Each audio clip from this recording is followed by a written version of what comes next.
కులాల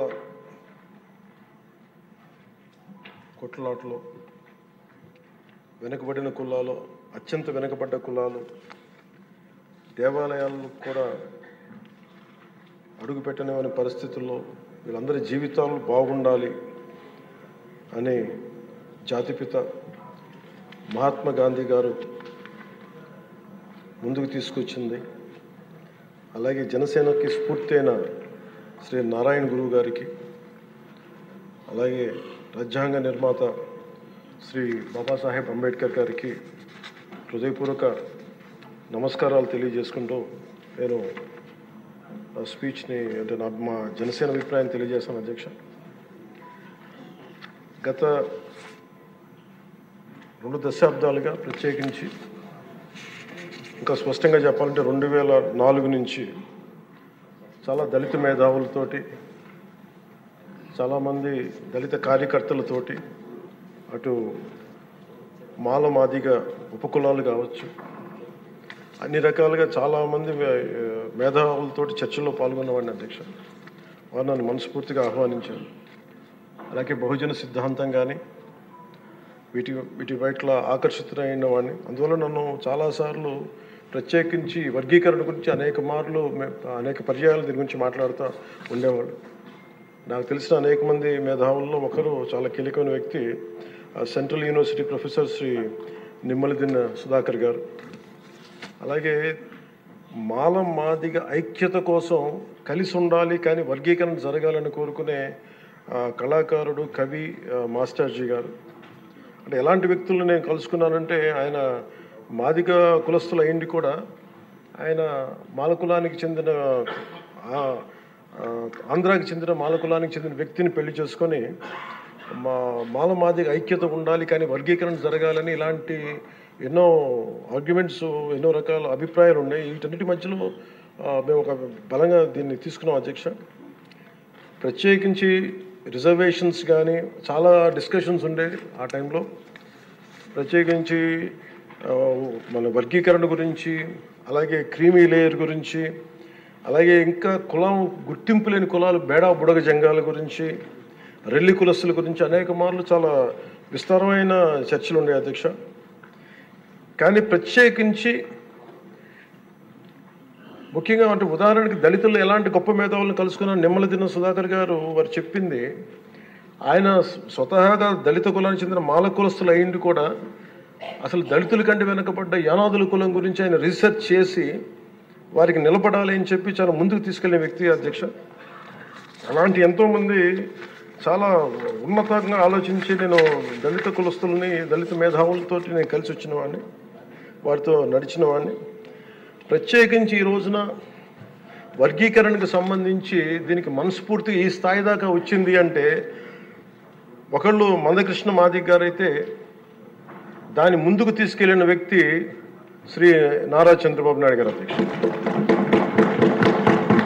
ప్రత్యేకించి మేము హైదరాబాద్ రోడ్ల మీద మేము తిరుగుతున్నప్పుడు మందకృష్ణ మాదిగ గారు అప్పుడు మాదిగ కులానికి వన్నె తెచ్చిన, ఆత్మగౌరవం అనే నినాదం తెచ్చిన మందకృష్ణ మాదిగ గారికి మనస్ఫూర్తిగా నేను వారికి నా ధన్యవాదాలు తెలుపుతున్నాను. అధ్యక్ష, ఎందుకంటే ఒక చిన్నబుచ్చుకునే తనం నుంచి మిగతా కులాలకి ఏమాత్రం సర్నేమ్స్ అని అన్ని కులాలు పెట్టుకుంటాయి, కానీ మాదిగ కులం పెట్టుకోవాలంటే ఇబ్బంది పడే పరిస్థితుల్లో నేను మాదిగానే చెప్పగలిగే గుండె ధైర్యంతో, ఆత్మగౌరవంతో దాన్ని ముందుకు తీసుకెళ్లిన మందకృష్ణ మాదిగ గారిని అసెంబ్లీ సాక్షిగా మనస్ఫూర్తిగా వారిని అభినందిస్తున్నాను. అధ్యక్ష, అలాంటి ఆత్మగౌరవ పోరాటాన్ని ముందుకు తీసుకెళ్లి దాన్ని ఆంధ్రప్రదేశ్ ఉమ్మడి రాష్ట్రంలో ప్రవేశపెట్టిన ఘనత, దాన్ని ముందుకు తీసుకెళ్లిన ఘనత శ్రీ నారా చంద్రబాబు నాయుడు గారికి, మన గౌరవ ముఖ్యమంత్రి గారు దక్కుతుంది. అధ్యక్ష, ఈ రోజున దేశ స్థాయిలో దీన్ని ముందుకు తీసుకెళ్ళగలుగుతున్నాం అంటే, ప్రధానమంత్రి గారు దృష్టిలో పడింది అంటే దానికి నాంది ఆంధ్రప్రదేశ్ నుంచే పడింది. అధ్యక్ష,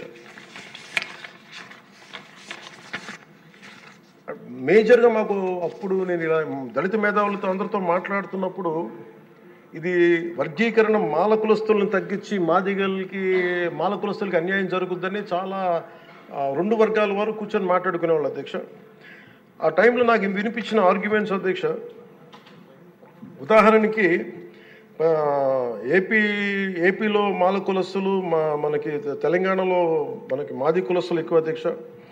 అలాగే ఇది ఒక్కొక్క చోట ఒక డామినేట్, ఒక్కొక్క కులం సబ్ క్యాస్ట్ ఎక్కువ బెనిఫిట్ తీసుకుంది రిజర్వేషన్లో. ఇది మిగతా వాళ్ళకు కూడా చెందాలనే దానిదే ఈ వాదన. ఇది ఉదాహరణకి రాజస్థాన్లో అయితే మేఘవాల్స్, జాటోస్ ఎక్కువ తీసుకుంటారు రిజర్వేషన్లో.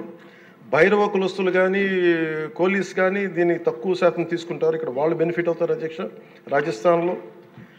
అలాగే మనకి ఉదాహరణకి పంజాబ్లో అయితే రవిదస్య, ముఖ్యంగా చెప్పాలంటే అక్కడ మన మాదిగ కులస్తులతో సమాన చమార్ కాస్ట్, వాళ్ళు ఎక్కువ బెనిఫిట్ తీసుకుంటారు అధ్యక్ష. కానీ అక్కడ ఈ రోజున మేజర్ భాగం దీనివల్ల బెనిఫిట్ అయితే అక్కడ బాల్మీకిలు, మజాబీ సిక్కులు. అలాగే ఇలాగ అనేక విభిన్నంగా ఒక్కొక్క చోట ఉన్న ఈ డామినెన్స్ కావచ్చు, లేదంటే ఎక్కువ శాతం తీసుకోవడం కావచ్చు, ఇట్స్ అ బ్యాలెన్సింగ్ యాక్ట్ అధ్యక్ష. ఇది వీటన్నిటిని గుర్తించి మనస్ఫూర్తిగా ఈ రోజున నారా చంద్రబాబు నాయుడు గారి ఆధ్వర్యంలో ఈ రోజున ఈ ఎన్డీఏ కూటమి ప్రభుత్వం ఈ మా రిజర్వేషన్ వర్గీకరణ బిల్లుని మనస్ఫూర్తిగా జనసేన తరపు నుంచి మనస్ఫూర్తిగా మేమందరం సమర్థిస్తున్నాం అధ్యక్ష. ప్రత్యేకించి నేను మొన్న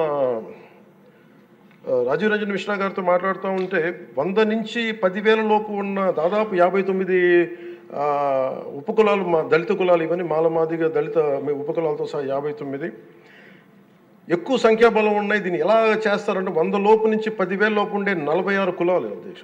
కొన్ని కులాలు దాదాపు 30-40 మంది కూడా ఉన్నారని వారు తెలియజేశారు అధ్యక్ష. అలాగే ఈ సైంటిఫికలీ ఎనలైజ్డ్ ఎంపిరికల్ డేటాని 4 నెలల వ్యవధిలో గౌరవ ముఖ్యమంత్రి గారు బాధ్యత తీసుకొని మంత్రివర్గంతో ఒక కమిటీని ఏర్పాటు చేసి వన్ మ్యాన్ కమిషన్ గారు శ్రీ రాజీవ్ రంజన్ మిశ్రా గారి ఆధ్వర్యంలో నవంబర్లో మొదలై మార్చి 4 నెలల వ్యవధిలో దీన్ని డేటానంతా సైంటిఫిక్గా అనలైజ్ చేసి ఎంపిరికల్ డేటాని విద్యా, సామాజిక, ఆర్థిక, రాజకీయ, అంతర్గత వెనుకబాటుతనాన్ని వారు మూడుగా విభజించిన విధానం చాలా అద్భుతంగా ఉంది అధ్యక్ష. ఇది అందరికీ మేలు చేస్తూనే కోరుకుంటున్నాను. మందకృష్ణ గారు వర్గీకరణ ఉద్యమానికి ఆద్యులు. మందకృష్ణ గారు వర్గీకరణ ఉద్యమానికి ఆద్యుడు, వర్గీకరణ సాధన పోరాట సమితి యోధుడు అధ్యక్ష మందకృష్ణ గారు. నారా చంద్రబాబు గారు సైబరాబాద్ సృష్టికర్తే కాదు, వర్గీకరణ రూపకర్త కూడా. శ్రీ మోదీ గారు నయా భారత్ నిర్మాతే కాదు, వర్గీకరణ ఫలప్రదాత కూడా. అందుకని మనస్ఫూర్తిగా ఈ వర్గీకరణ బిల్లుని ముందుకు తీసుకెళ్ళి దీనిని ఆంధ్రప్రదేశ్ అసెంబ్లీలో ఈరోజు ప్రవేశపెట్టినందుకు మనస్ఫూర్తిగా ముఖ్యమంత్రి గారికి, అందరికీ, మంత్రివర్గానికి, సభ్యులందరికీ మనస్ఫూర్తిగా ధన్యవాదాలు తెలుపుకుంటూ స్పీకర్ గారికి నా హృదయపూర్వక ధన్యవాదాలు తెలియజేసుకున్నాను అధ్యక్ష.